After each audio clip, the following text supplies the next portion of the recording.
안녕하십니까. 안녕하십니까. 네, 이제 힙합 래퍼 네. 2022년 마지막 방송이 되겠네요. 그죠? 그렇죠. 아, 한 해 동안에 고생 많으셨습니다, 이사님. 아, 정말 본부장님께서 고생하셨죠. 네, 뭐 항상 하는 얘기지만 요즘에 거의 뭐 2022년은 가장 힘들었던 한 해였다. 라고 말씀을 드릴 수 있을 것 같습니다. 그래서 좀 마음을 다잡고 이제 2022년을 좀 정리를 해보는 시간을 오늘 가져보는 거죠. 예, 오늘 저희가 아까도 시작 서두에 말씀해 주셨지만 또 2023년을 마무리하는 그런 시기이기도 하고 그래서 사실 좀 제가 회고를 좀 해봤습니다. 저희 지금까지 소개해드렸던 종목들을 한번 쭉 살펴보면서 그러니까요. 우리 같이 참 많은 종목들 들여다봤었는데 정말 박상준 이사님께서 수고를 많이 하셨어요. 뭐 여기 이 프로그램 말고도 뭐 다른 프로그램에서도 저희가 종목 많이 같이 들여다봤었습니다. 1년 동안.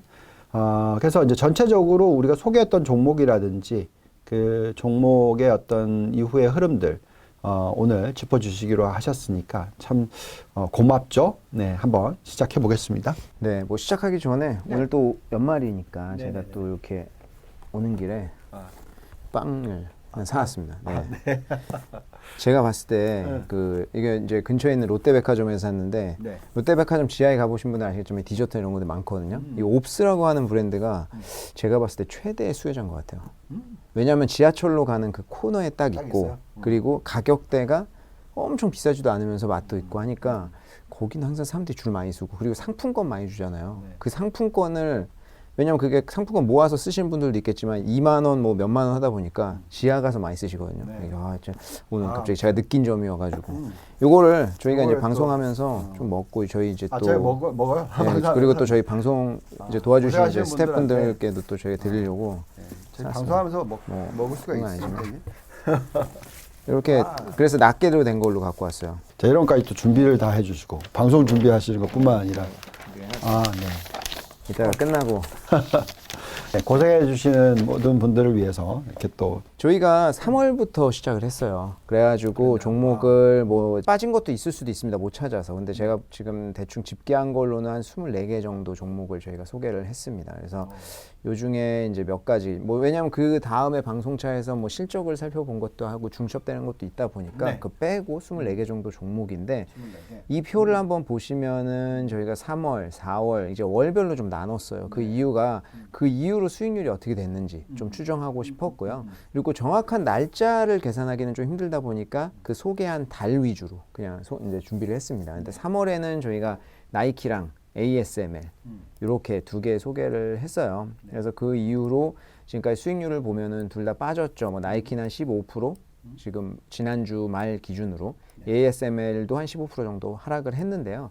요게 비교 지수를 제가 이제 상장된 시장에 따라서 나스닥이면 나스닥이랑 비교를 했고요. 이제 그 뉴욕 익스체인지면은 S&P랑 해서 비교를 했는데 비교 지수랑 비교를 했을 때 나이키 같은 경우에는 한 3.91% 정도 하락을 했어요. 비교 지수 대비. 근데 여기 나이키는 주의해서 한번 말씀드리겠지만 좀 이슈가 최근에 있었죠. 그러니까 최근이 아니라 그 전에 좀 몇 분기 전에 이슈가 있었고 그리고 ASML 같은 경우에는 나스닥 대비해서 한 7% 정도 상회를 했습니다. 그래서 반도체가 많이 빠졌지만 ASML 같은 경우에는 저희가 과거에 소개했을 때도 했지만 워낙 독점하고 있던 시장이고 최근에 미국의 압박에도 굴하지 않고 중국에도 수출하겠다고 이야기했기 때문에 굉장히 굉장한 상황이고 둘 다 배당률은 뭐 1%대로 나쁘지 않다. 최근에 제가 느끼는 건데 최근 주식을 사면서 꼭 배당률을 보게 되더라고요. 왜냐하면 이제 주가의 변동성이 너무 크다 보니까 뭔가 믿을 게 필요하잖아요. 배당이라도 보자. 이게 좀 있어가지고 제가 배당을 좀 보다 보니까 배당률을 좀 넣습니다. 그리고 저희가 4월에 소개한 종목들이 좀 많아요. 보면은 이제 대표적으로 진코솔라가 있는데 진코솔라는 지금 수익률이 5%. 하지만 뭐 진코솔라를 계속 봐오신 분들 아시겠지만 많이 올랐다가 지금 조정을 받아온 상황인데 태양광도 저희가 좀 한번 다시 한번 얘기를 해보고요.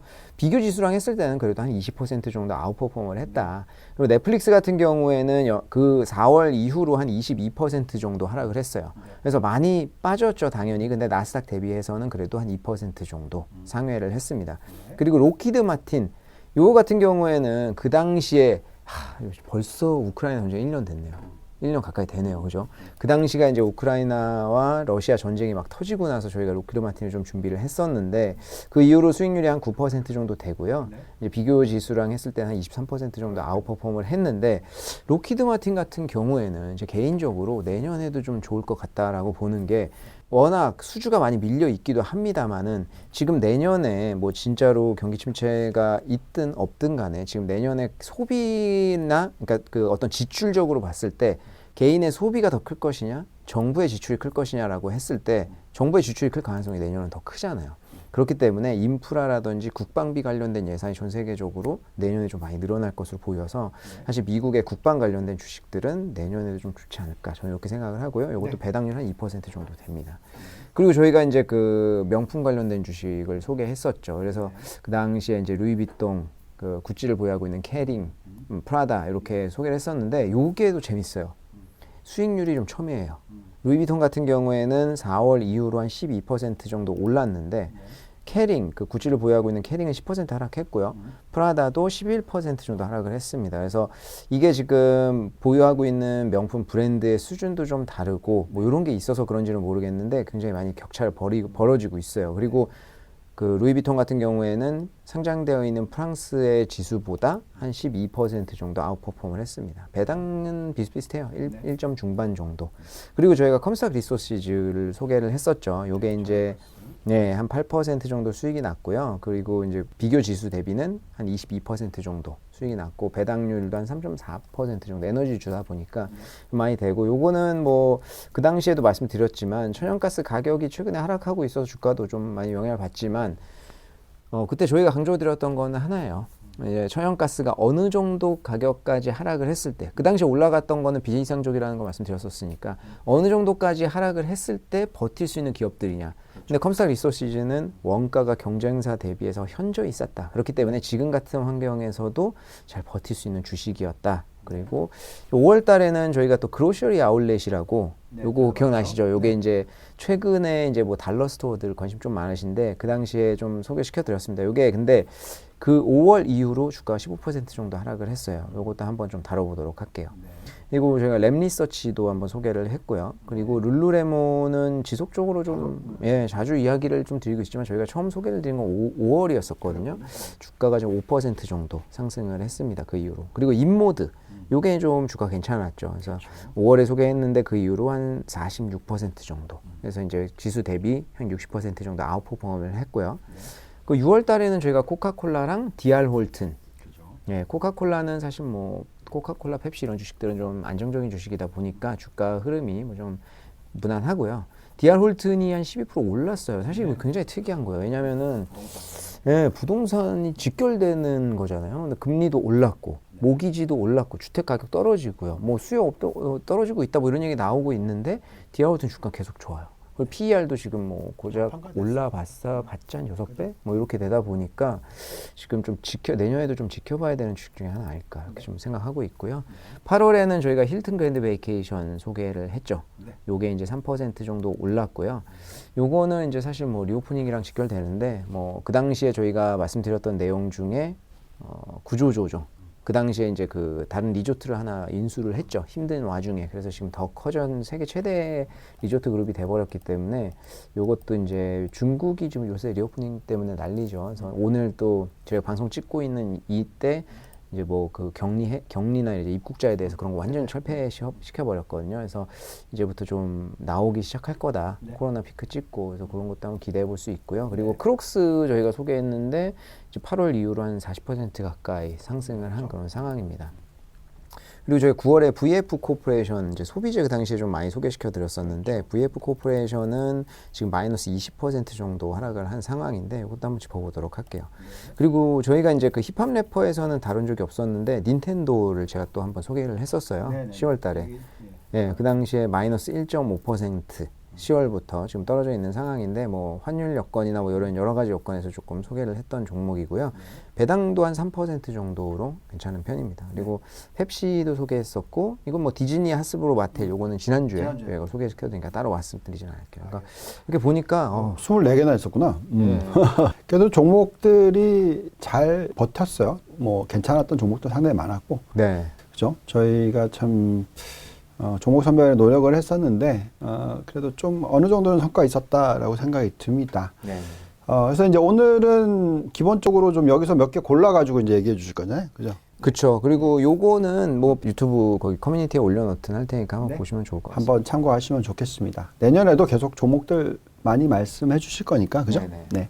자, 도움이 되시길 바라고요. 자, 그럼 이제 종목 하나하나 조금 들여다볼게요. 들여다볼 필요가 있는 쪽.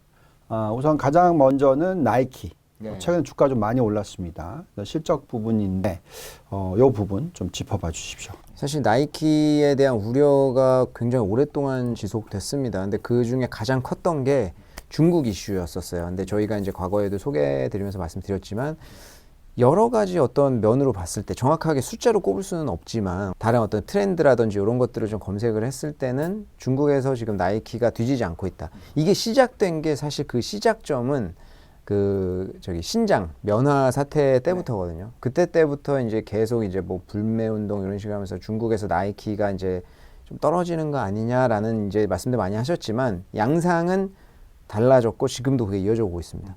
나이키는 여전히 중국에서 1위고요. 다만 좀 안타까운 것은 아디다스라든지 다른 외국 브랜드들은 상대적으로 뒤처졌어요. 하지만 중국의 자국 브랜드들은 이제 오히려 그 기회를 타고 좀 다시 올라온 그런 케이스가 있는데 이게 요번 실적이 이제 회계연도로는 2023년 2분기죠. 요게 이제 회계연도 실적을 한번 보시면 요게 이제 제가 구글에서 캡처했던 건데 매 분기 사실 어닝 서프라이즈는 있었어요. 이제 그 코멘트에 따라 주가 왔다 갔다 한 건데 이제 요번 분기에는 EPS가 이제 시장의 예상치보다 30% 더 잘 나왔고요. 그리고 이제 매출 같은 경우에는 한 6% 정도 잘 나왔습니다. 근데 사실 관건은 이번 실적의 관건은 아까도 앞에서 말씀드렸지만 중국 그리고 또 하나는 재고 관리예요. 지금 시장에서 가장 우려하고 있었던 게 두 가지거든요. 근데 요번에 중국의 환을 제외하고요. 그냥 봤을 때 중국의 매출이 6% 증가를 했다.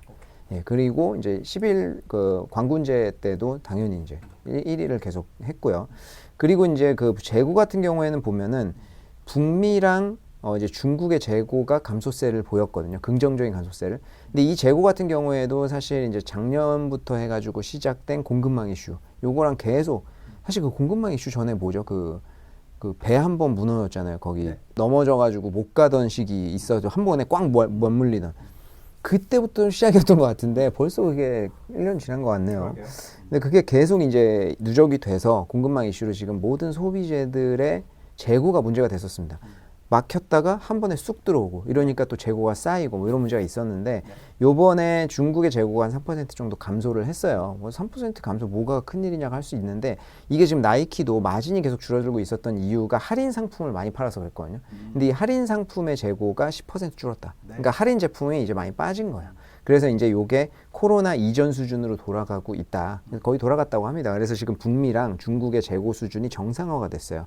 그래서 요게 이제 중국의 수요가 늘어나고 그러다 또 리오프닝 하잖아요. 그러다 보니까 지금 기대감이 많이 작용을 해서 요번에 주가가 실적 발표가 한 12% 정도 오른 상황이고요. 그리고 또 이제 한국 같은 경우에는 2개 분기 전이었나요? 그 리셀 맞겠다고 해가지고 막 나이키가 한 적이 있어요. 근데 저도 이제 소비자로서 한국에서 이제 온라인으로 구매를 해보면 뭐가 많이 달라졌는데 과거에는 예를 들면 제가 신발 한 족을 사잖아요. 그러면 그 사이즈가 나와 있어요, 여전히. 2족을 3족도 살 수 있는 거예요. 근데 지금은 한 족 사면 그냥 없어져 버려요. 한 족밖에 못 사요. 그러니까 이렇게 막아놔 버렸고 그리고 지금 이번 분기에 한국 매출에 영향이 있었는지 없었는지 모르겠지만 나이키를 구매하시는 분들은 이게 앱이 통합이 됐거든요. 그래서 한국이 앱이 따로 있어 글로벌 앱이 따로 있었는데 지금 통합이 돼 버렸어요. 그래서 하나의 앱으로 됐는데 이게 지금 미국, 그러니까 뭐 응모를 넣어야 되니까 미국에도 계정이 있고 한국에도 계정이 있으신 분들은 신용카드가 충돌이 나가지고 구매가 안 되는 케이스가 있었어요. 그래서 막 그 본사에 전화해서 해면 해주고 막 이랬는데 이게 아마 이번 분기에 어느 정도 마무리가 됐을 겁니다. 그래서 지금 한국 같은 경우에는 이 앱 론칭하면서 안정화돼서 지금 좀 리셀이라든지 이런 것도 효과적으로 뭐 그냥 한번 결과적으로 봐야겠지만 좀 막으려고 하는 그 노력들이 좀 나오고 있다. 그리고 이제 그 저희 초상증권에서도 이제 나이키 같은 경우에는 중국에서 워낙 영향력이 크다 보니까 코멘트가 나오는데 지금 아디다스 같은 경우에는 아쉽게도 좀 경쟁력을 좀 잃어가고 있다라고 하더라고요. 중국에서는. 그래서 나이키는 여전히 이제 중국에서 굉장히 견조하다. 그러니까 결국 중국에서 시장 점유율 유지하느냐 중요하죠. 이게 어떤 인더스트리든 마찬가지인 것 같습니다. 산업이든 간에. 우리나라도 참 많이 경험을 했죠. 네. 자, 그러면 뭐 이런 부분이 또 룰루레몬 우리 계속 짚어보고 있지만 좀 긍정적인 영향이 있었죠.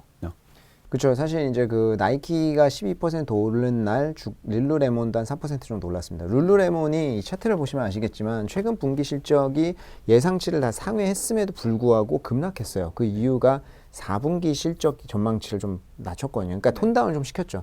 4분기에 그 연휴 시즌인데도 불구하고 좀 부진할 수 있겠다라고 이야기를 하면서 사실 미국은 연휴 시즌이 제일 중요한데 지금 그게 안 된다고 하니까 지금 찬물 완전 껴안준 거죠. 근데 나이키가 완전히 긍정적인 실적을 내면서 좀 이제 센티도 좀 변하는 거 아닌가 이런 흐름이 좀 있었는데 지금 여러 뭐 골드만삭스나 모건 스탠리 여러 군데에서 지금 의견을 내놓는 거 보면요 대부분 목표가는 뭐 낮추는 케이스도 있고 상향 조절하는 케이스도 있지만 이번 실적의 실적 발표에 있어서 큰 우려감을 표명하지는 않는 케이스들이 좀 많아요. 그리고 이제 모건 스탠리 같은 경우에는 뭐 실적 발표 후에도 펀더멘털 굉장히 강력하다 이렇게 이야기하면서 다만 이제 저기에서 뺐죠. 골드만삭스 본인들의 이제 긍정 뭐 컨빅션 리스트일 거아니에요. 이걸 한국말 어떻게 번역해야 될지 이제 뭐 확신이 있는 그러니까 긍정적인 리스트겠죠. 이제 그 리스트에서 뺐어요. 근데 요거는 그 섹터 전반적으로든 주식만의 영향으로 요게 좀 안 좋게 보일 수가 있는데 그 주식만의 영향이 아니라 그 산업 모든 어떤 여러 가지 요인들을 종합해서 거기에 들어가는 리스트거든요. 그러니까 거기에서 뺐지만 오히려 목표가는 상향 조정을 했다. 그래서 이런 의견들도 지속적으로 나오고 있어가지고 지금은 아직 주가 회복이 안 됐죠. 왜냐하면 실적 발표한 지 얼마 안 돼. 요번 달 초니까. 근데 요거는 오히려 좀 매수 기회가 될지는 좀 지켜봐야 될 것 같습니다. 그래서 지금 올해 이제 4분기 실적 나올 때 아마 어닝 서프라이즈가 될 수도 있을 것 같아요. 자, 그리고 이제 저는 상당히 이게 중요한데 하반기에 이 태양광, 중국 태양광에 대해서는 저희도 자체적으로 굉장히 분석을 많이 하고 있고 계속 얘기를 해드리고 있는데 이 섹터가 특히 지난 12월 달, 이번 달이 참 안 좋았어요. 그래서 이렇게 부진했던 이유, 뭐 특별히 왜 그랬습니까? 그러니까 사실 저희가 이제 태양광 섹터라고 하면은 중국 섹터가 대부분이죠. 사실 거기가 이제 뭐 장악하고 있는 시장이다 보니까. 근데 뭐 여러 가지 중에 이제 가장 큰 두 가지 대표 요인으로 본다고 하면은 당연히 이제 인플레이션 방지법이 있을 텐데요. 이제 인플레이션 방지법은 몇 개 기업 빼고는 어느 정도 해소됐어요. 지난번에 저희가 말씀드렸지만 그 리스트에서 빠진 기업들이 있었죠. 이제 거기 지정된 기업들 같은 경우에는 지금 좀 큰데 이게 지금 핵심은 폴리실리콘 가격, 그러니까 폴리실리콘을 중국산 폴리실리콘을 쓰면 이제 중국게 되는 거예요. 중국산이 되는 거예요. 그래서 이게 아마 또 우회 방법을 찾지 않을까 해서 뭐 윤기 실리콘이라든지 지금 지정이 된 업체들은 아마 우회하려고 할 거예요. 그전에도 우회를 해서 지금 그걸 잡으려고 하는 거기 때문에 아마 요거 우회할 때까지 좀 시간이 걸릴 수도 있겠다. 다만 그 리스트에 빠진 기업들도 있습니다. 그리고 이제 지금 최근에 좀 이슈가 되고 있는 것은 아마 폴리실리콘 가격의 하락이 될 텐데요. 폴리실리콘 가격이 하락을 하면서 뭐 웨이퍼라든지 모듈이라든지 영향을 받는 그러니까 완전히 업스트림 가격이 하락한 거죠. 어찌 보면은 좋다고 생각할 수도 있는데 그동안 이제 태양광 섹터 너무 좋았다 보니까 지금 전반적으로 폴리실리콘 가격이 떨어지니까 모듈이나 이 표에서 보시면 아시겠지만 모듈이나 이런 거 다 하락했어요. 그래서 지난주 말로 봤을 때 고점 대비 웨이퍼 가격이 28% 정도 하락을 했고요. 폴리실리콘 15%, 셀이 14%, 모듈이 3.5% 하락했습니다. 지금 앞단으로 갈수록 하락폭은 줄어들고 있는데 여기서부터 시작된 거니까 당연히 하락폭은 앞으로 갈 거라고 예상을 하죠. 그래서 지금 뭐냐면 수주가 많았었잖아요. 올해. 근데 지금 시장에서 우려하는 건 뭐냐면 폴리실리콘 가격이 하락세네. 그러면 모듈까지도 하락세가 이어질 것이다. 시간차를 두고 떨어질 거 생각하는 거예요. 그래서 지금 오늘 할 수주를 굳이 오늘 해야 되나? 내일로 미룰 수 있다라는 우려가 지금 계속 존재를 하는 건데 저희 그 초상증권에서 애널리스트는 어떻게 보고 있냐고 하면 이 지금 수주 지연이 되고 있는 것이 이번 달에 좀 수주 지연 됐는데 이런 것들이 오래 지속되지는 않을 거라고 생각을 하고요. 그리고 이게 오래 지속되지 않는다고 하면은 오히려 폴리실리콘 가격 하락, 그러니까 원가 부담이 줄어든 태양광 발전소, 예, 이런 그 마진이 좋아질 것으로 예상을 하고 있고, 그리고 태양광 발전이 가족용이 있고 집중용 태양광 발전소가 있는데요. 가족용 같은 경우는 상대적으로 가격이 높죠. 마진이 높아요. 근데 이제 집중용은 가격이 단가 싸야 되는데 지금까지는 폴리실리콘 가격도 높았고 태양광 쪽 가격이 높다 보니까 이쪽 수요가 좀 부진했었는데 지금 폴리실리콘 가격이 떨어지잖아요. 그러니까 이제 가격이 좀 상대적으로 떨어지다 보니까 집중형 태양광 발전소가 내년에는 수요가 좀 늘어날 것으로 좀 보고 있습니다. 그래서 이런 것들이 이제 오히려 내년에는 더 좋아질 수도 있을 것 같다는 가능성을 좀 보여주고 있고요. 그리고 과거에 저희가 진코솔라 소개한 적 한번 있었는데 진코솔라 같은 경우에는 폴리실리콘 다음 단계, 그러니까 미들 스트림 전반적으로 수직 계열화 시켜놨어요. 그러니까 본인들이 다 하죠. 셀도 만들고, 뭐 모듈도 만들고 다 만들거든요. 그러니까 이렇게 모든 공정을 장악하고 있는 회사들은 이렇게 폴리실리콘 원가 가격이 떨어질 때 오히려 더 마진이 좀 높아질 수 있는 그런 가능성들이 높다. 그리고 진코솔라에 대해서 말씀드렸던 내용 중에 이제 탑콘에 대해서 이제 요게 차세대 태양광 기술인데 이 탑콘 기술을 진코솔라가 많이 보유를 하고 있습니다. 근데 탑콘 같은 경우에는 이제 올해부터 중국에서 조금씩 수주가 되고 있었는데 이게 기존의 피용 퍼크 대비해서 프리미엄이 많이 붙어요. 비싼데도 불구하고 수주가 돼요. 왜냐면 효율이 좋으니까. 네. 근데 요게 내년에는 좀 확대될 것으로 보이고 있어서 오히려 탑콘 같은 이제 제품을 취급하는 회사들 같은 경우에는 마진이 조금 내년에 더 확대될 수 있을 것 같다. 그래서 지금의 좀 우려 상황을 너무 우려할 필요는 없을 것 같고요. 지금 또 오늘 뉴스 나온 거 보니까 하나솔루션 같은 경우에는 오히려 태양광 요번에 그쪽이 좋아가지고 1조 클럽에 들어갔다 이런 얘기들 하던데 지금 중국의 공급 체인을 그냥 벗어나기 굉장히 힘든 상황이에요. 그래서 뭐 일부 포스트 솔라라든지 이제 미국에서 굉장히 이제 서포트를 굉장히 해주는 그런 기업들을 빼고는 중국의 공급망 체인은 그냥 벗어나기 쉽지가 않은 상황이라서 뭐 어떤 식으로든 요건 좀 그 인플레이션 방지법 같은 경우에는 좀 완화가 될 것으로 보고 있습니다. 네. 자, 장기 투자하시는 분들은 이 산업이 앞으로 어떻게 변할지를 잘 생각해 보시면 답이 나올 것 같습니다. 저희도 상당히 많은 부분들을 짚어보고 있으니까 저희가 보내드린 리포트도 활용을 하시고 들여다보시기 바라고요. 자, 그러면 이제 또 다른 쪽으로 넘어가 보죠. 저는 이거 바로 봤습니다. 올라오자마자. 네. 카지노. 네. 네. 정말 재밌게 보고 있는데. 정말 재밌더라고요. 3편까지밖에 안 나왔어. 네, 그게 지금 8회까지 나올 건데 네. 매주 나와서 저 5주를 또 매주 봐야 되기 때문에 좀 괴로운 상황입니다. 원래 또 이 디즈니가 또 그걸 또 잘 하죠. 그러니까요. 예. 아무튼 요즘에 이제 스트리밍 업계 경쟁이 좀 심화되고 있지만 어떻게 좀 느낌은 뭐 일단락 되는 그런 느낌, 뭐 어느 정도 좀 안정을 찾는 느낌, 뭐 이런 것도 받기도 하는데 가장 대표적으로 우리가 가장 좋아하는 종목이죠. 넷플릭스. 최근 어떻습니까? 사실 넷플릭스 주가가 뭐 아직은 좀 부진하죠. 뭐 이제 그때 충격을 많이 받은 이후로는 많이 올라온 상황이긴 하지만 아까 저희가 앞에서도 봤지만 지금 주가가 그렇게 굉장히 좋은 편은 아니다. 근데 스트리밍 업계 같은 경우에는 지금 굉장히 의견이 엇갈리지만 진짜 경기 침체가 이제 내년에 온다는 가정하에 오히려 스트리밍 쪽이 더 좋을 것으로 예상하고 있습니다. 왜냐하면 여러 가지 지금은 뭐 팬데믹이 리오프닝이 되면서 여러 가지 나가고 하지만 이런 체험을 하고 이런 것들이 돈이 많이 들잖아요. 그렇다 보니까 이제 경기 침체가 올수록 집에서 영화를 보고 스트리밍은 사실 경쟁이 심화됐지만 굉장히 아직까지도 싼 가격이에요. 영화관 가서 보는 거 대비. 네. 그랬을 때는 수요가 좀 더 늘어날 것으로 보이고 있는 것도 있고요. 넷플릭스 같은 경우에는 뭐 내년 인수설 같은 얘기도 조금씩 나와요. 루머 같은 것도 나와서 넷플릭스가 어딘가에랑 그러니까 합병이 되지 않을까 이런 얘기들이 좀 나오고 있습니다. 그래서 아까 말씀하신 대로 스트리밍 쪽에 피크는 지난 것 같아요. 왜냐하면 요거는 갑자기 디즈니이긴 한데 디즈니가 이번에 바바이거로 교체가 됐잖아요. 근데 밥체이팩 같은 경우에는 목표가 명확했어요. 구독자 늘리는 거. 그렇다 보니까 치킨 게임을 시작해버린 거거든요. 네. 근데 지금 바바이거가 돌아오면서 나는 이제 양보다는 질에 집중하겠다라고 하면서 더 이상 치킨 게임이 되진 않을 거예요. 그렇기 때문에 지금 그 스트리밍 업계의 경쟁은 어느 정도 피크를 좀 찍지 않았나 저는 개인적으로 이렇게 보고 있고요. 그리고 지금 넷플릭스 같은 경우에는 뭐 유수의 아이비들의 의견들이 엇갈리고 있습니다. 그래서 굉장히 많이 뭐 상향 조정하는 데도 있고 뭐 비중을 줄이는 데도 있는데 한 가지는 확실한 것 같아요. 네. 그동안 이제 그 광고 기반 모델이 론칭했잖아요. 이 표에도 있지만 한국 같은 경우에는 월 5,500원 정도가로 이제 광고를 보면서 이제 구독을 할 수가 있는데 이 광고 기반에 대한 모델 도입에 대한 기대치가 시장에서 좀 과하게 작용을 하긴 했어요.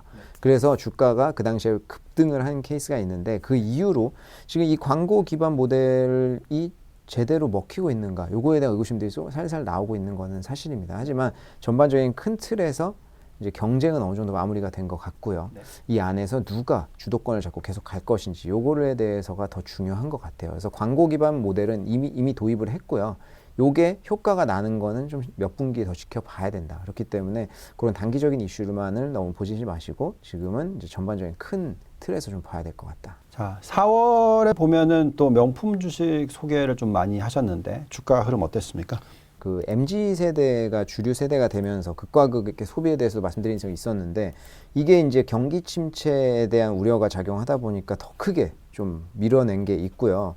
지금 이 차트를 한번 보시면 주가의 변동인데 노란색이 에르메스고 빨간색이 빨간색 같이 보면 갈색이 루이비통이고 검은색이 프라다, 초록색이 구찌예요. 그리고 그 하늘색은 S&P 500이거든요. 이렇게 비교를 했을 때 5년 차트로 보면은 S&P 500을 당연히 다 상회를 했습니다. 그리고 에르메스도 굉장히 좋았는데 구찌 같은 경우에는 주가 좀 많이 떨어졌는데 이거를 연초 대비로 좀 볼게요. 이게 지금 다른 데는 다 그 S&P 500보다 괜찮았거든요. 근데 구찌만 캐링, 구찌를 보유하고 있는 캐링만 좀 떨어졌습니다. 근데 이게 뭐 여러 가지 이유가 있겠지만 그 2015년도에도 한번 거의 망할 뻔한 적이 있었는데 그 당시에 이제 크리에이티브 디렉터 알렉산드로 미켈레가 왔죠. 그래서 구찌를 지금 7년 동안 살려놨는데 요번에 떠났습니다. 요번에 11월 달에 떠나가지고 아마 그런 좀 심리적인 영향이 좀 작용을 하고 있지 않나. 근데 그렇게 말씀하신 분 계실 거예요. 구찌를 보유하고 있을 뿐이지 캐링은 그룹 아니냐. 근데 구찌가 캐링이 한 60% 매출 비중 차지하고 있습니다. 그렇다 보니까 영향이 지금 있을 수밖에 없는 상황이고 그 루이비통의 회장은 최근에 앨런 머스크를 넘어선 전 세계 부호 1위를 등극하기도 했었죠. 그래서 그런 거를 보여주듯이 이제 주가의 시가총액이 많이 커져가고 있다. 이런 걸 저희가 좀 볼 수 있는데 그리고 에르메스 주식을 만나온 김에 좀 말씀드리면 이게 시가총액이 에르메스가 한 130조 정도 되거든요. 근데 루이비통이 한 400조 원 정도 돼요. 그래서 에르메스가 그냥 브랜드로만 놓고 봤을 때 더 하이엔드고 좋은 거 아니야 라고 할 수 있지만 주식으로 봤을 때는 시가총액이나 매출 같은 규모가 굉장히 작아요. 네. 그리고 에르메스는 배당도 안 하거든요. 네. 그리고 이제 하여튼 그 여러 가지 뭐 이제 그 명품 그룹들의 에비타 마진이 굉장히 좋아요. 한 40%씩 나오는데 에르메스도 잘 나오는 데에 비해서 배당도 주지 않는 좀 그런 케이스가 있어가지고 루이비통이 내년에도 좀 좋지 않을까 이렇게 좀 보고 있습니다. 자, 다음은 달러스토어. 요즘에 주가 좋게 보는 쪽이 많은 것 같던데 저희는 소개를 해드렸었고 그동안 주가 전혀 최근에 못 들여다보고 있었는데 네네. 어떻습니까? 요새 요거 이제 그 내년 추천 종목으로 나오는 아이빌도 있어가지고 좀 보실 텐데 이 차트를 한번 보시면은 이제 대표적인 기업들이 이제 달러 제너럴, 달러 트리 그런데 이 그로셔리 아울렛이 주가가 많이 올랐다 떨어졌어요. 근데 이제 3분기 실적 발표가 이제 주요하게 좀 영향을 많이 했는데 3분기 실적이 잘 나왔어요. 실적은 잘 나왔는데 이제 4분기 전망에서 이제 그 매출하고 마진이 조금 줄어들었다. 그래서 아무래도 이제 그 최근에 뭐 인플레이션 이런 거 이슈가 좀 작용을 했었던 것 같거든요. 그런데 이제 전체 한 해 매출치는 증가를 했는데 그동안 좀 많이 오르고 이제 최근에는 좀 떨어져 있는 상황인데 이게 굉장히 좀 애매한 상황인 것 같아요. 왜냐하면 경기 침체가 확실히 왔다? 온다라고 이야기하는 쪽이 없고 이제 올 것이다라고 이야기하는 쪽도 많은데 최근에 어떤 그 경기 침체를 대표할 수 있는 어떤 그 뭐 소비 지출이라든지 이런 지표들을 보면은 또 나쁘지 않거든요. 네. 그러니까 이런 주식들이 강하게 가지를 못하고 있는 것 같아요. 그래서 지금은 좀 그런 상황이 있지만 만약에 경기 침체가 온다고 하면은 그로셔리 아울렛 같은 경우에는 굉장히 싼 가격에 생필품과 식료품을 팔고 있기 때문에 굉장히 주가가 탄력을 좀 많이 받을 것으로 예상하고 있습니다. 네, 경기 침체가 오는 걸 바라진 않지만 그럼요. 전혀 바라지 않죠. 그냥 예방 차원에서. 네, 알겠습니다. 자, 그리고 이제 올해 소개한 종목 중에서 사실 주가 흐름이 제일 좋았다고 느꼈던 종목이 바로 이 종목이죠. 인모드. 네. 성형수술 관련된 회사죠. 그러니까 제가 최근에 피부과 가보니까 여전히 피부과는 굉장히 잘 되더라고요. 경기 침체라면서요. 그러니까 이런 수요가 아직까지도 죽지 않고 있고 아마 이제 그 저희도 이건 개인적인 생각인데 저희도 이제 마스크를 벗고 막 하면서 이쪽 수요가 좀 많이 늘어났었는데 중국도 이 수요가 엄청나게 폭발하지 않을까 저는 이런 생각을 하고 있고 예, 어쨌든 인모드 같은 경우에는 이제 그 성형 시술하는 그런 이제 뭐 지방 제거하고 이제 그 리프팅하고 이런 거 같이 하는 회사인데 한국에서도 인기 많습니다. 근데 이 실적을 보시면 최근 실적도 잘 나왔고요. 매번 이제 그 애널리스트 이제 컨센서스를 이제 예상치를 상회하는 실적을 내고 있습니다. 그리고 주가가 최근에 많이 올랐지만 이 주가의 전반적인 흐름을 보면은 엄청 많이 떨어지고 사실 조금 오른 거예요. 조금 반등한 거기 때문에 이게 지금 기대가 좀 있고 PER 같은 경우에도 17배 정도밖에 안 해서 아직은 이제 성장주 치고는 많이 이제 저평가 좀 되어 있는 것 같습니다. 그리고 다음 편에 이제 순이익 같은 경우에도 순이익이 엄청나요. 이게 그럼요. 2018년도에 한 30% 정도 했었는데 계속 올라서 지금은 40%대의 순이익을 만들고 있습니다. 그러니까 순이익이 40%라는 건 굉장히 높잖아요. 그리고 EPS 성장률도 굉장히 높은 편이고, 그리고 커버하는 애널리스트가 그렇게 많지는 않은데 이 커버하는 애널리스트 중에서는 매도나 보유 의견이 없어요. 그래서 다 매수 의견을 주고 있다. 그래서 뭐 저희가 기회가 되면은 임모드는 또 한번 뭐 상세하게 소개하는 자리를 마련해봐도 좋겠지만 여전히 이제 수요나 이런 쪽에서 좀 견조하다. 네, 꼭 한번 해주시기 바랍니다. 자, 그 다음에 또 다른 종목 중에서 많은 분들이 좀 의구심이 있었지만 저는 이 종목 들여다보고 참 좋다고 느꼈었던 거거든요. 예, 크록스. 그죠? 요즘에 주가가 이제 겨울에는 별로 소비가 안 일어날 것 같다는 걱정도 할 수 있는 것 같은데 요즘에 어떻습니까? 근데 이게 재밌는 게 차트를 한번 보시면 지금 8월 이후로 주가 또 많이 올랐어요. 뭐 실적이 잘 나오고 이런 것도 있지만 겨울이 상관이 좀 없더라. 제가 이제 크록스 매장 가보면 겨울에 신을 수 있는 크록스가 또 있기도 해요.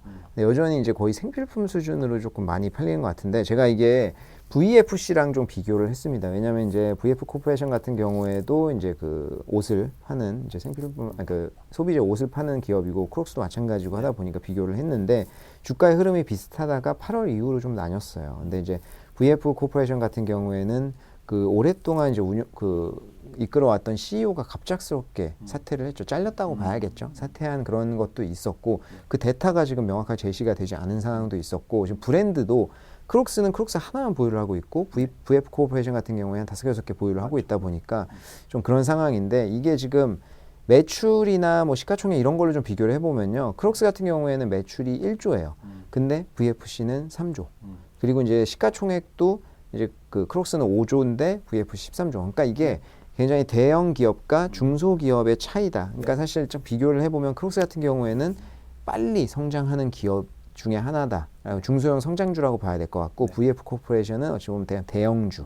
그렇기 때문에 지금 같은 경우에는 좀 차이가 나는 거고 크록스는 순이익률이 20%예요. 그리고 VF 코퍼레이션 8%다. 그래서 그런 데서 좀 차이가 난다고 보면 좋을 것 같고 이게 지금 크록스는 배당률은 없어요. 성장주다 보니까. 근데 이제 VF 코퍼레이션은 그렇죠. VF 코퍼레이션은 배당 입장에서 좀 접근을 하는 게 좋을 것 같아요. 지금 배당 같은 경우는 한 8% 정도 되거든요. 주가 많이 떨어져서.